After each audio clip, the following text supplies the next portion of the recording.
సైనిక ప్రకటన ముఖ్యమైన ప్రకటన. జీవితం బాగుంటుంది అందరితో కలిసి తింటున్నప్పుడు, పిల్లలు ఆడుకుంటున్నప్పుడు, హాయిగా ధైర్యంగా నడుస్తున్నప్పుడు. కానీ ఒక్కసారిగా సైరన్లు మోగుతాయి. అంతా మాయమైపోతుంది. అంతా అయోమయమైపోతుంది. ఇక్కడే ఇండియా యొక్క సేఫ్టీ మొదలవుతుంది. బార్డర్లోనే కాదు, మన ఇంట్లో కూడా సైరన్ మోగగానే భద్రత బార్డర్లోనే కాదు, మన ఇంట్లో కూడా ఉంటుంది. సైరన్ మోగగానే ఇంట్లోని లైట్లను ఆర్పివేయాలి, కర్టెన్లను దగ్గరగా వేసేయాలి, ఏ చిన్న వెలుగు కూడా లేకుండా ఉంచేయాలి. ఇది భయపడడం కాదు, ఇది మన యొక్క ఐకమత్యం. పిల్లలకు చెప్పండి కర్టెన్లను మూసేయాలని, ఎలాంటి దీపాలను వెలిగించకూడదని.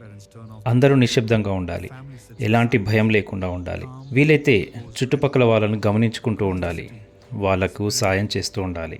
దేశానికి బయట సైనికులు రక్షణగా ఉన్నారు. ఇక మన ఇల్లే మన రక్షణ కవచం.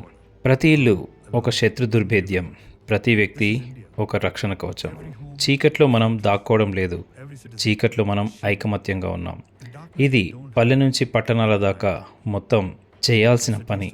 భయంతో కాదు, ప్రేమతో. ఈ పని చేయాల్సింది భయంతో కాదు, ప్రేమతో. దేశాన్ని ప్రేమించండి, పక్కన ఉన్న వాళ్ళని ప్రేమించండి. అప్పుడే భారత్ నిలబడుతుంది. భారత్ నిలబడేది కేవలం బలంతోనే కాదు, మన ఐకమత్యంతో కూడా. భారత్ మనకు చెందింది, మనం భారతీయులం. జై హింద్.